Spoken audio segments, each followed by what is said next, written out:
بھائی آگے سارے اس طرف آ جاؤ نا، سارے پیچھے کیوں کھڑے ہو؟ آپ سامنے آ جاؤ. جو پیچھے کھڑے ہیں سامنے سے آ کر مجھے دیکھیں تو صحیح، میں اچھا خاصا خوبصورت آدمی ہوں بھائی.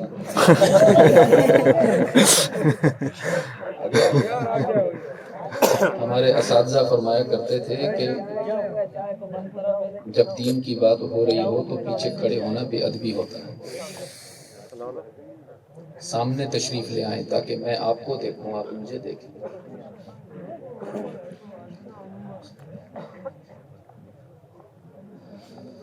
الحمد للہ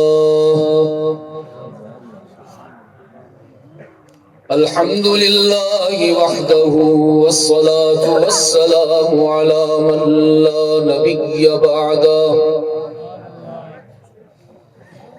وعلى آله وأصحابه الذين أوفوا عهدا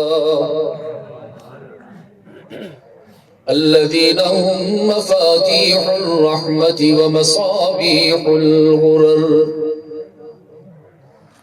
أعوذ بالله من الشيطان الرجيم. بسم الله الرحمن الرحيم. لقد من الله على المؤمنين إذ بعث فيهم رسولا منهم يتلو عليهم آياته ويزكيهم ويعلمهم الكتاب والحكمة وإن كانوا من قبل لفي ضلال مبين. صدق الله مولانا العظيم. وقال رسول الله صلى الله عليه وسلم من يرد الله به خيرا يفقهه في الدين. وصدق رسوله النبي الأمي الكريم. ونحن على ذلك لمن الشاهدين والشاكرين والحمد لله رب العالمين.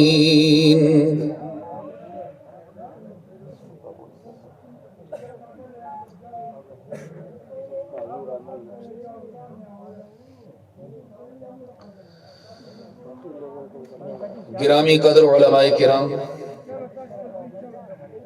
میزبان محترم حضرت مولانا عمر عادل صاحب،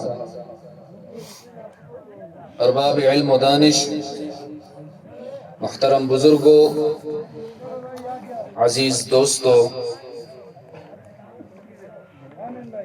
مجھے حاضر تو آپ کے پاس 15 مارچ کو ہونا تھا، لیکن گفتگو کا آغاز 16 مارچ کو ہو رہا ہے. آدھی سے زیادہ رات گزر چکی ہے.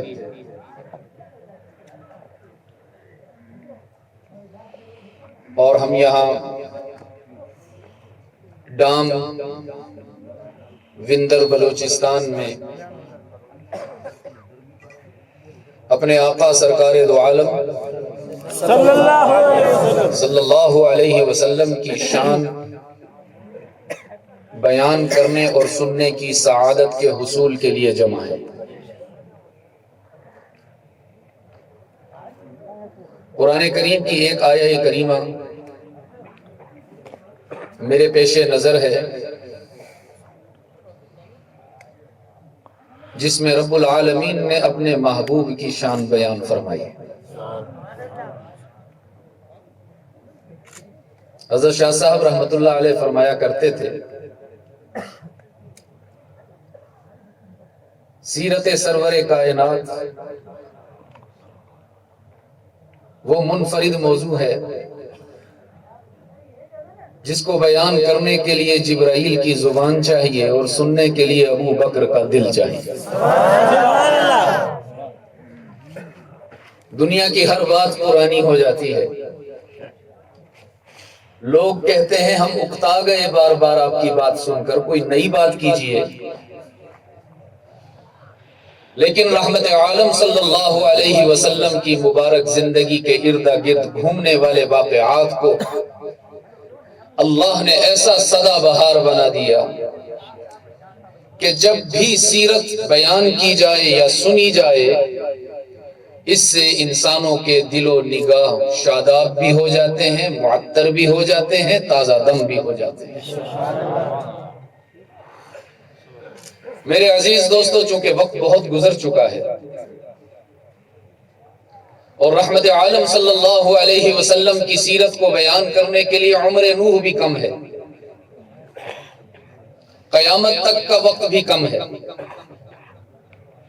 اس لیے آپ صلی اللہ علیہ وسلم کی حیات طیبہ سے ایک حسین منظر آپ کے سامنے رکھ کر آپ کو ایک ہدف کی طرف متوجہ کرنا چاہتا ہوں۔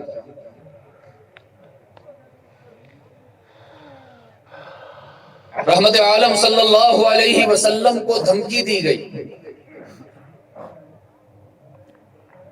روم کی بادشاہت کی طرف سے، قیصر روم ہرقل نے دھمکی دیتے ہوئے رحمت عالم صلی اللہ علیہ وسلم تک یہ میسج بھجوایا کہ میں عالمی سطح پر یہودیت اور نصرانیت کو اکٹھا کر کے مدینہ پر حملہ کرنے کے لیے آ رہا ہوں، اور چھپ کر نہیں آ رہا، بتا کر آ رہا ہوں، تاکہ کل کو یہ شکوہ نہ کرو، یہ گلہ نہ کرو کہ بے خبری میں مار دیا گیا۔ بتا کر آ رہا ہوں کہ ہم سب اکٹھے ہو کر آ رہے ہیں اور مدینہ کی اینٹ سے اینٹ بجانے کے لیے آ رہے ہیں، جو تیاری ہو سکتی ہے کرو۔ یہ دھمکی کس نے دی بھائی؟ اس کا مطلب ہے کہ آپ سونا چاہتے ہیں، آپ کا جواب کمزور ہے۔ کون سے ملک کے بادشاہ نے دھمکی دی؟ روم کے بادشاہ۔ اور دھمکی دینے کے ساتھ جاسوس بھی بھیج دیے کہ ذرا جاؤ دیکھو میں نے جو دھمکی دی ہے، اس دھمکی کا مسلمانوں پر کیا اثر ہوا ہے؟ کیا ان کی ٹانگیں کپ کپا رہی ہیں؟ کیا وہ لرزہ بر اندام ہیں؟ کیا ان کی نیند اڑ گئی؟ کیا ان کی بھوک مر گئی؟ جاؤ ذرا دیکھو تو صحیح۔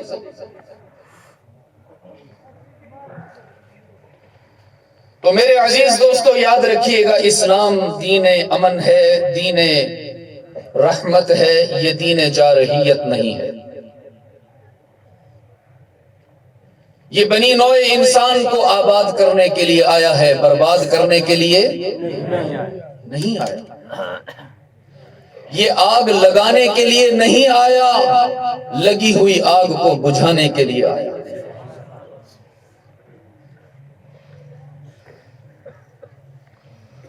اسلام سے زیادہ کائنات میں شریف مذہب کوئی نہیں۔ یہ شریف تو اتنا ہے کہ باپ کے قاتل کو معاف کر سکتا ہے، لیکن اس کی شرافت کو کمزوری نہ سمجھا جائے، اس کی شرافت کو بزدلی نہ سمجھا جائے۔ یہ بہادر اتنا ہے کہ ہزاروں کے مقابلے میں 313 کھڑے ہو جاتے ہیں۔ رحمت عالم صلی اللہ علیہ وسلم نے مسجد نبوی میں صحابہ کی میٹنگ کال کر، صحن مسجد نبوی میں استاد بھی آ گیا، شاگرد بھی آ گیا۔ صحن مسجد نبوی میں سورج بھی آ گیا، اس کی کرنیں بھی آ گئی۔ صحن مسجد نبوی میں پھول بھی آ گیا، اس کی خوشبو بھی آ گئی۔ صحن مسجد نبوی میں چاند بھی آ گیا، ستارے بھی آ گئے، اور محمد بھی آ گیا، اس کے پیارے بھی آ گئے۔ آپ صلی اللہ علیہ وسلم نے فرمایا، کچھ سنا تم نے میرے صحابہ، دشمن نے ہمیں دھمکی دی ہے، میں تم سے مشورہ لینا چاہتا ہوں، کیا کیا جائے؟ اس کی دھمکی کا کیا جواب دیا جائے؟ صحابہ کرام رضوان اللہ علیہم اجمعین نے عرض کی، اللہ کے رسول، ہم چاہتے ہیں کہ آپ کی طرف سے یہ پیغام جائے دشمن کو کہ وہ جس رنگ میں آنا چاہتا ہے آئے، جس رنگ میں آئے گا رب کعبہ کی قسم اسی رنگ میں اس کو جواب دیا جائے گا۔ ہم گھبرائیں گے نہیں، ہم ڈریں گے نہیں، ہم کمزور نہیں، ہم موسیٰ کے صحابہ کی طرح نہیں جنہوں نے کہا تھا انت وربک فقاتلا انا ہاہنا قاعدون، جاؤ موسیٰ تم جانو، تمہارا رب جانے، دشمنوں سے تم لڑو، ہم تو بیٹھے ہیں آرام سے۔ آپ بھی ایسا نہیں کہیں گے نا؟ انشاءاللہ پکی بات ہے، کہیں ایسا نہ ہو آپ کہیں جاؤ مولانا فضل الرحمان آپ کرتے رہو اجتماع، ہم تو نہیں آ رہے۔ آپ صحابہ والا جواب، اصحاب محمد والا جواب دیں گے یا اصحاب موسیٰ والا جواب دیں گے؟ صحاب محمد۔ آپ صلی اللہ علیہ وسلم نے فرمایا، میرے صحابہ، بات یہ ہے کہ اس وقت قسمہ پرسی کے حالات ہیں، اس وقت غربت کے حالات ہیں، موسم شدید گرم ہے، کھجور کی پچھلی فصل ہم استعمال کر چکے ہیں، اگلی فصل ابھی اتری نہیں ہے، تو ہمیں غلہ بھی چاہیے، مجاہدین کے لیے ہتھیار بھی چاہیے، سواریاں بھی چاہیے، زادے راہ بھی چاہیے، تو کیا کیا جائے؟ تو میرے عزیز دوستوں، میں کہا کرتا ہوں، خیر کی ہر مجلس میں، خیر کے ہر مشورے میں اللہ کی ذات بنفس نفیس شریک ہو جاتی ہے۔ رب العزت کو یہ مشورہ بڑا پسند آیا، اللہ نے قرآن کریم دے کر جبرائیل کو بھیج دیا، فرمایا من ذا الذی یقرض اللہ قرضا حسنا، من ذا الذی یقرض اللہ قرضا حسنا۔ رب العالمین نے فرمایا، کون ہے تم میں سے جو اپنے پاکیزہ مال میں سے اللہ کے دین پر خرچ کرے؟ ترغیب دی خرچ کی۔ تمہارا دیا ہوا مال ضائع نہیں ہوگا، تمہارا دیا ہوا مال تو اللہ کے ہاں قرض میں شمار ہوگا، تم وہ لاؤ گے جو تمہارے پاس ہے، تمہارا رب تمہیں وہ دے گا جو اللہ کے پاس ہے۔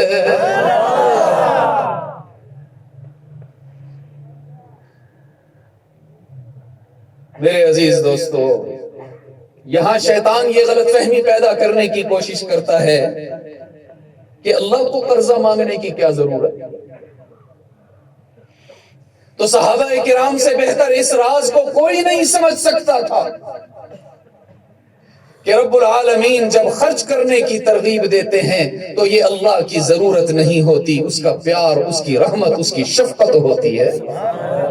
بالکل اسی طرح جیسے آپ کبھی بازار تشریف لے جائیں اور گھر والوں کے لیے، بچوں کے لیے کچھ مٹھائی لے آئیں، کوئی سویٹس لے آئیں، کوئی ٹافیاں لے آئیں، چاکلیٹس لے آئیں، اور لانے کے بعد اپنے بچے کو دے دیں، بچے کو دے دینے کے بعد پھر آپ کہیں بیٹا ابو کو بھی کچھ دو گے، تو یہ جو باپ کا مانگنا ہے یہ باپ کی ضرورت نہیں ہے، اس لیے کہ لایا ہی اولاد کے لیے ہے۔ باپ یہ دیکھنا چاہتا ہے میرے بیٹے کو میری لائی ہوئی مٹھائی اچھی لگتی ہے یا لانے والا باپ اچھا لگتا ہے۔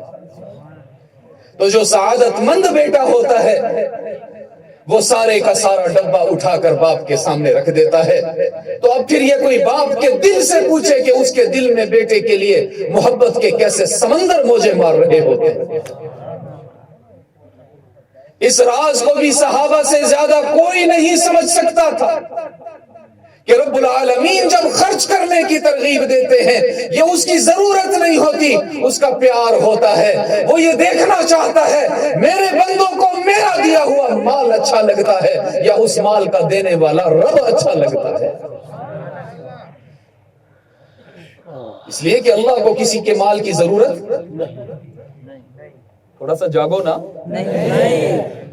اللہ کو کسی کے مال کی ضرورت. رب العالمین نے فرمایا یا ایھا الناس، یا ایھا الناس، یا ایھا المسلمون نہیں کہا، یا ایھا المؤمنون، یا ایھا الانبیاء والمرسلین، یا ایھا الناس. قرۂ ارض پر رہنے والی ساری کی ساری انسانیت کو اللہ نے خطاب کرتے ہوئے فرمایا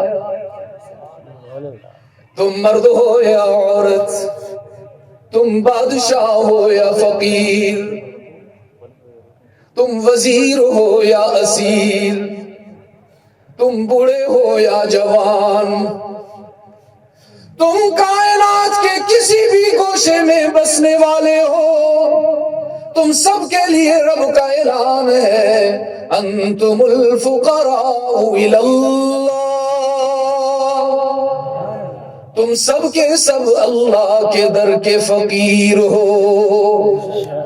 کس کے در کے فقیر ہو؟ اللہ. کس کے در کے؟ اللہ کے. یہ تو جواب آدھا دیا آپ نے، اللہ ہی کے، اللہ ہی کے. یہ جو جواب آپ نے دیا یہ آدھا جواب ہے،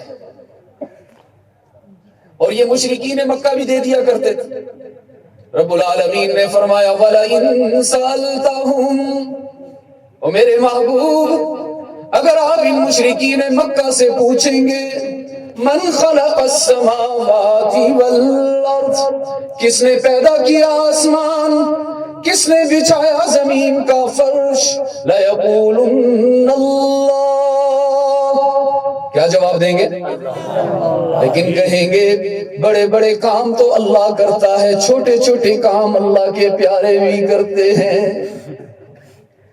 رب العالمین نے فرمایا نہیں میرے محبوب، وہی کے انداز میں قانون بیان کر دیجئے وَإِلَٰهُكُمْ إِلَٰهٌ وَاحِدٌ لَا إِلَٰهَ إِلَّا هُوَ، کوئی نہیں معبود، کوئی نہیں مسجود، کوئی نہیں علام الغیوب، کوئی نہیں حاجت روا، کوئی نہیں مشکل کشا، کوئی نہیں دستگیر، کوئی نہیں اولاد دینے والا، کوئی نہیں عزتوں کے فیصلے کرنے والا، لیکن کون؟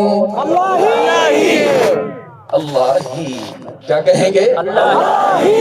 ہاں، اور اتنے بے قراری کے ساتھ، اتنی بیداری کے ساتھ کہ ڈام کی ساری فضا آج موحد ہو جائے، ڈام کی ساری فضا آج موحد ہو جائے. گھبرا کر نہیں کہنا، شرما کے نہیں کہنا، جھجک کر نہیں کہنا، نگاہیں جھکا کے نہیں کہنا کون ہے عزتوں کا مالک؟ اور میرے عزیز دوستوں میں تو یہ دیکھتا ہوں کائنات کا سب سے بڑا فقیر ہے محمد الرسول اللہ، اللہ کے در کا. ساری کائنات میں سب سے عظیم ہونے کے باوجود، زمین اور آسمان کے مابین سب سے زیادہ عظمت کے درجے پر ہونے کے باوجود، میرا اور آپ کا نبی اللہ کے در کا سب سے بڑا فقیر نظر آتا ہے، جس کی عظمت کا یہ عالم ہے، جس کا مقام اتنا بلند ہے کہ جبرائیل بھی اس کے در کا غلام نظر آتا ہے، جس کی عظمت کا یہ عالم ہے کہ چاند بھی اس کے انگلی کے اشارے پر ٹکڑے ٹکڑے ہوتا نظر آتا ہے، جس کی عظمت کا یہ عالم ہے سارے نبیوں کا مقتدا اور امام بنتا ہوا نظر آتا ہے. معراج کی رات مسجد اقصی کا صحن ہے، سارے انبیاء موجود ہیں، سیرت اور شان مصطفیٰ کا جلسہ ہو رہا ہے۔ آدم بھی موجود ہیں، نوح بھی موجود ہیں، عیسیٰ بھی، موسیٰ بھی، ابراہیم بھی، اسماعیل بھی، سارے نبیوں کا اجلاس جاری ہے۔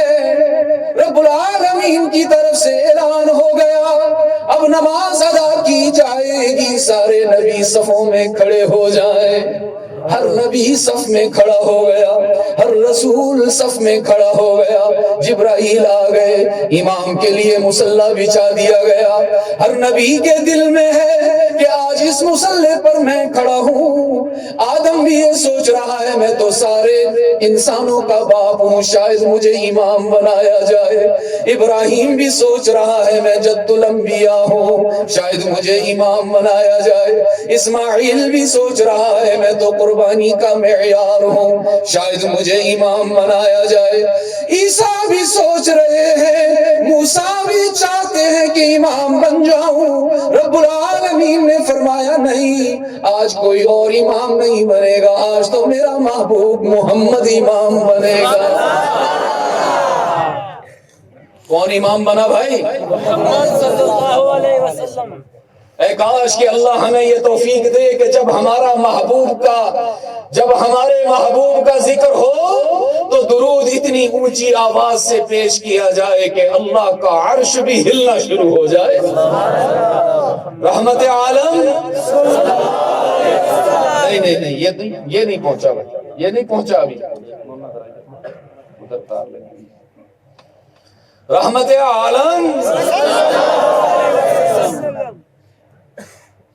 جن کی عظمت کا یہ عالم ہے کہ اسرائیل باہر کھڑا ہوا اجازت مانگ رہا ہے، کبھی کسی سے اجازت لینے کا پابند نہیں ہے، کبھی کسی کو سلام کرنے کا پابند نہیں ہے، لیکن 12 ربیع الاول پیر کا دن، چاش کا وقت، اللہ نے اسرائیل کو بھیجا، جاؤ اسرائیل، لیکن خیال کرنا تو کسی عام بارگاہ میں نہیں جا رہا، تو میرے محبوب کے گھر پہ جا رہا ہے۔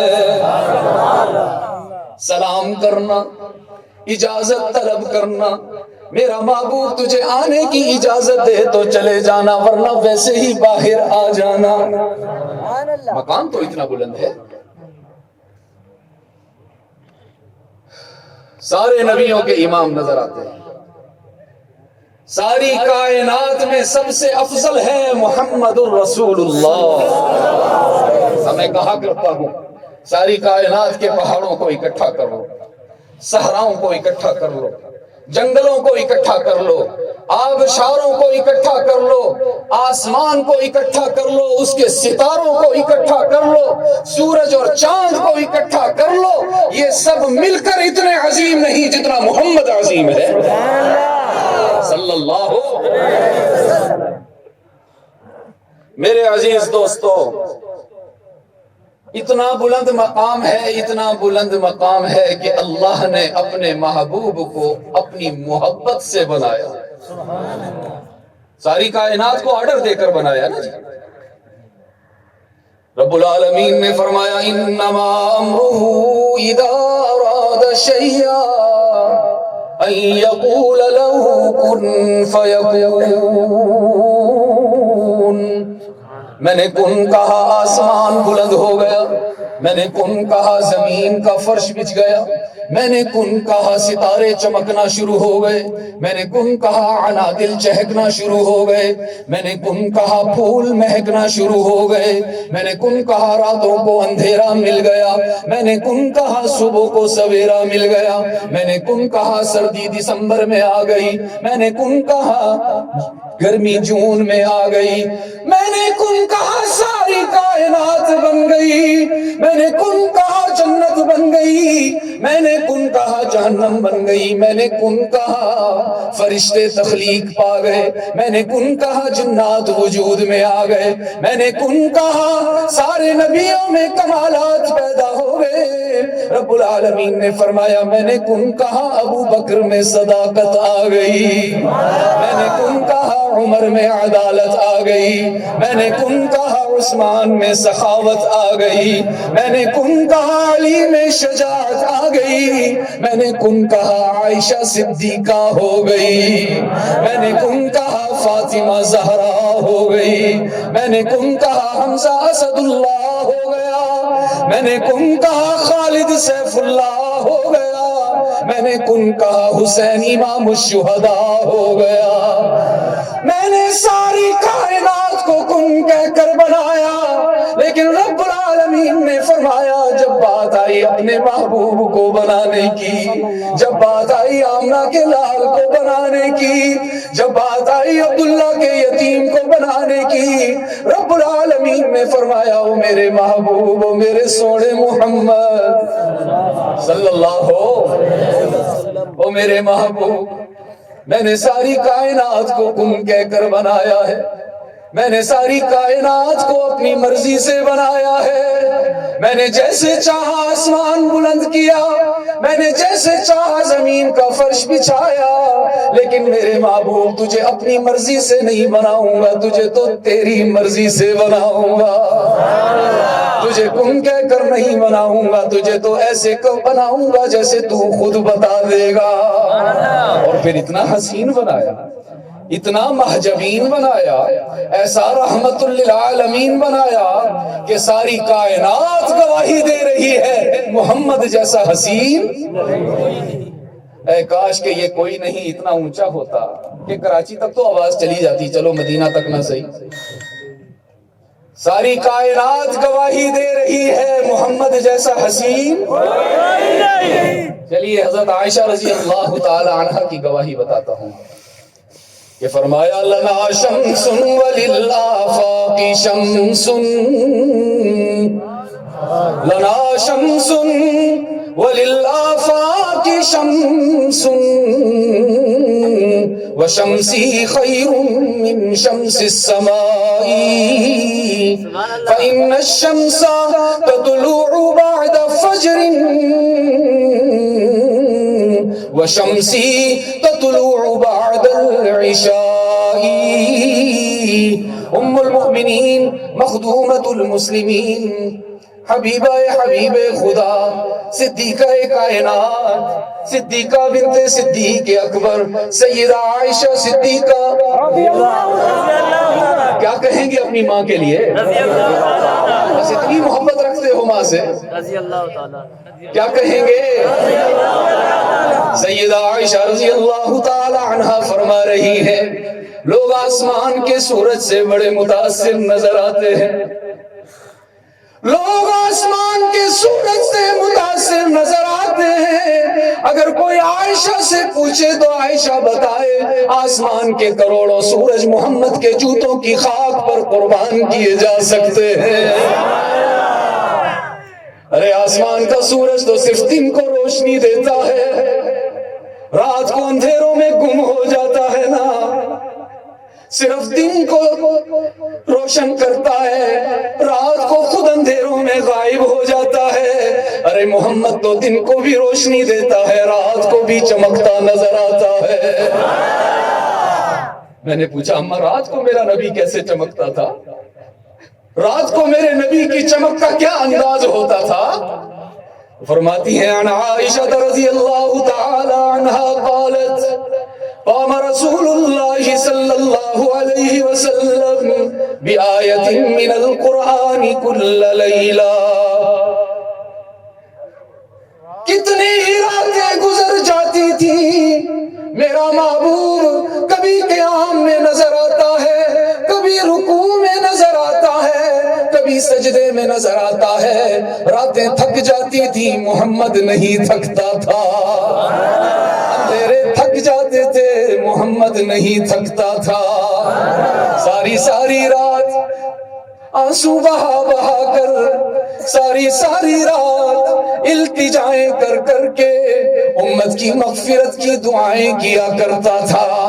اور ایک رات تو حد ہی ہو گئی، ایک رات تو حد ہی ہو گئی. ساری رات میرے نبی قیام میں کھڑے ہیں، رکوع نہیں کیا، سجدہ نہیں کیا. اور کیفیت یہ ہے کہ آنکھوں سے آنسو بارش کی طرح برس رہے ہیں. داڑھی مبارک بھی آنسوؤں سے تر ہو گئی، کرتے کا گریبان بھی آنسوؤں سے تر ہو گیا. رات نے میرے نبی کو ہرانے کا ارادہ کیا، اندھیروں نے میرے نبی کو تھکانے کا ارادہ کیا. رات بھی ہار گئی، اندھیرا بھی ہار گیا، محمد جیت گیا. اما عائشہ فرماتی ہیں ساری رات میرے نبی نے ایک ہی آیت پڑھی ہے، 5-6 سپارے نہیں پڑھے، سورہ بقرہ نہیں ختم کی، سورہ آل عمران ختم نہیں کی. ساری رات قیام میں کھڑے ہیں، آنکھوں سے آنسو کی بارش ہے، پنڈلیاں سوج گئی ہیں، پاؤں متورم ہو گئے ہیں. اور ساری رات اللہ سے ایک ہی التجا ہو رہی ہے، ان تعذبہم فإنہم عبادک الہ العالمین. اگر میری امت کے گناہ گاروں کو تو ان کے گناہوں کی وجہ سے جہنم میں پھینکنے لگے، تیرے اپنے بندے ہیں، کوئی تجھ سے نہیں پوچھ سکتا. وَإِن تَغْفِرْ لَهُمْ، لیکن میرے معبود الہ العالمین، اور میری آنسوں کی لاج رکھ لینا، میری عاجزی قبول فرما لینا، میری تواضع کا خیال کر لینا، اور آج میری دعا قبول کر کے میری امت کے گناہ گاروں کو معاف کر کے جنت میں داخل کر دے تو بھی تجھ سے پوچھنے والا کوئی نہیں. یوں چمکتا تھا میرا نبی رات کو، یوں چمکتا تھا، یوں دعائیں مانگتا تھا. اور پھر اللہ نے دعا کی قبولیت بھی نقد عطا فرمائی. ابراہیم نے بھی دعا مانگی تھی، عرض کیا رب لا تخزنی یوم یبعثون، لا تخزنی یوم یبعثون یوم لا ينفع مال ولا بنون. الہ العالمین، جس روز مال کام نہیں آئے گا، جس روز اولاد کام نہیں آئے گی، جس روز کوئی رشتہ کام نہیں آئے گا، جس روز کوئی وزارت کام نہیں آئے گی، جس روز کوئی حسب نسب کام نہیں آئے گا، الہ العالمین مجھے اس روز کی رسوائی سے بچا لینا. یہ کس کی دعا تھی؟ ابراہیم کی، دادا کی دعا تھی، خلیل اللہ کی دعا تھی، اور حبیب اللہ کی دعا تو آپ سن ہی چکے ہو. رب العالمین نے فرمایا میرے محبوب تیرے دادا نے مجھ سے دعا مانگی، میں نے قرآن میں جواب نہیں دیا، لیکن جو تجھ سے میرا پیار ہے، جو تجھ سے میرا عشق ہے، جو تجھ سے میرا تعلق ہے میرے محبوب، میرا اعلان سن. وہ اس کی دعا تھی، اور یہ تیرے رب کی عطا ہے نا. یوم لا یخزی اللہ النبی، رب العالمین نے فرمایا میرا اعلان ہے، قیامت تک کے آنے والی انسانیت سن لے، میں سب کو پریشان کر سکتا ہوں، لیکن میرا وعدہ ہے اپنے محمد کو حشر میں پریشان نہیں ہونے دوں گا، میں اس کا دل کبھی نہیں دکھنے دوں گا. والذین آمنوا معہ، اور پھر اس کا کرم والا ہے. کرم دیکھیے، رب العالمین نے فرمایا میرے محبوب